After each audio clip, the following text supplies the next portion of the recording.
Et je trouve que c'est dommage qu'à notre époque, il n'y a pas tellement le culte de la grand-mère. C'est vraiment dommage.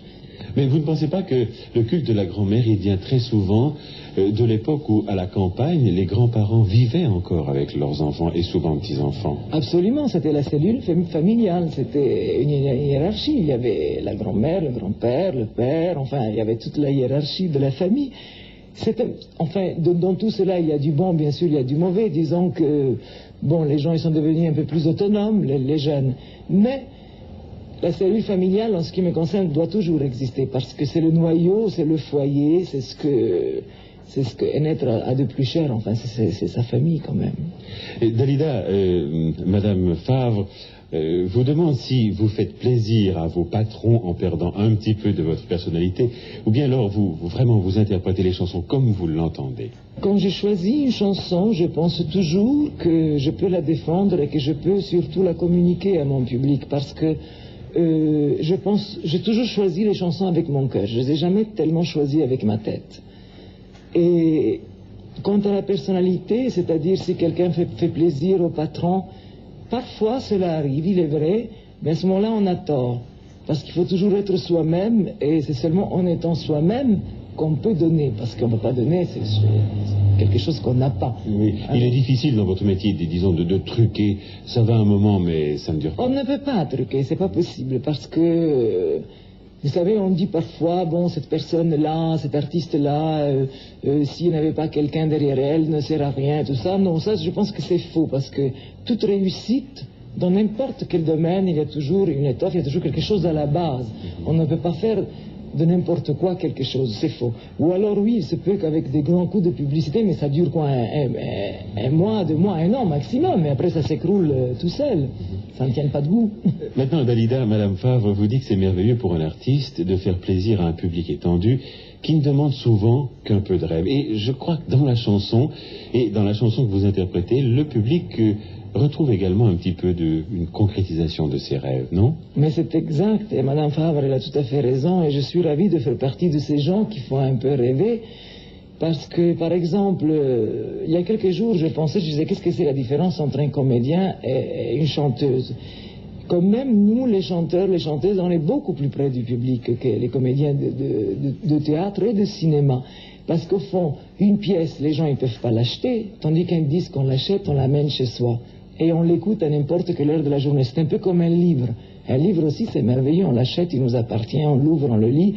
Donc on est beaucoup plus proche. Et c'est une grande responsabilité aussi, parce que je me rends compte que parfois on fait vraiment partie intégrante de la vie des autres. Il y a des lettres que je reçois, et vraiment, je sais pas, je me rappelle d'une lettre où il y avait une jeune fille de 10 ans ou 12 ans, son âge maintenant ne me revient pas exactement, qui m'écrivait en me disant, vous êtes l'ange de la famille, parce que chaque fois que maman et papa se disputent, je n'ai qu'à mettre un de vos disques sur le pick-up, et puis ils s'arrêtent pour vous écouter. Alors ça fait plaisir.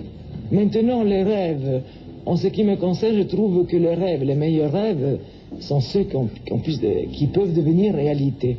Et je crois que toutes les chansons sont finalement des faits réels de la vie, et qu'on peut toujours réaliser ses rêves, ses désirs tout au moins.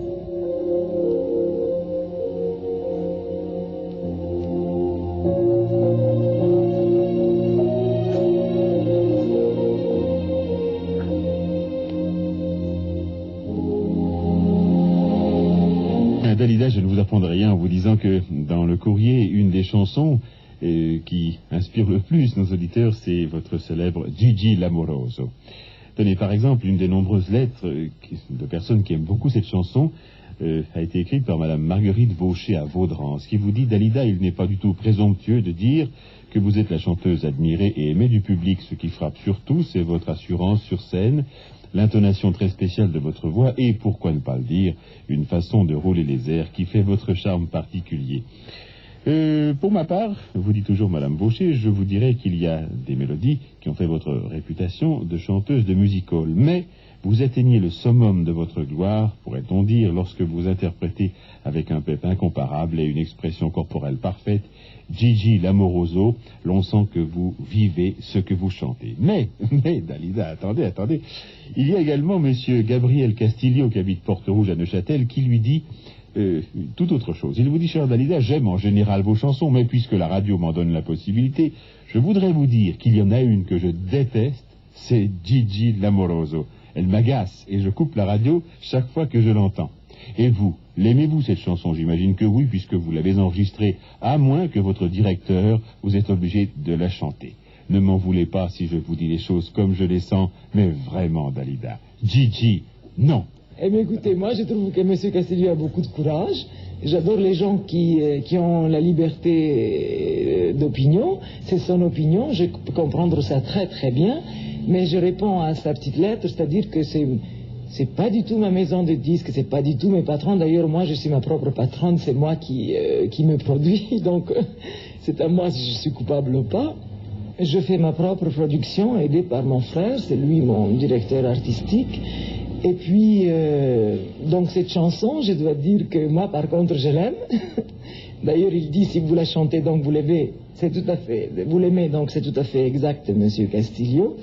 Parce que je trouve que dans un tour des chants, c'est une chanson complètement à part, ça raconte une histoire, c'est un peu de la, comment dirais-je, c'est un peu tragicomique, c'est un peu la comédie de l'arte.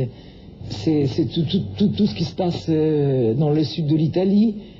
C'est un peu tragicomique. Enfin, c'est un peu comme les films de De Sica, vous savez, pas amour, fantaisie et tout ça. Mais c'est une espèce de fresque populaire, mais basée sur la réalité. Exactement, c'est ça. Alors, je peux très bien comprendre que quelqu'un ne l'aime pas, mais moi, franchement, je l'aime beaucoup parce que c'est très difficile d'écrire une chanson comme ça, et surtout une chanson qui dure 7 minutes et demie et qui devient un succès.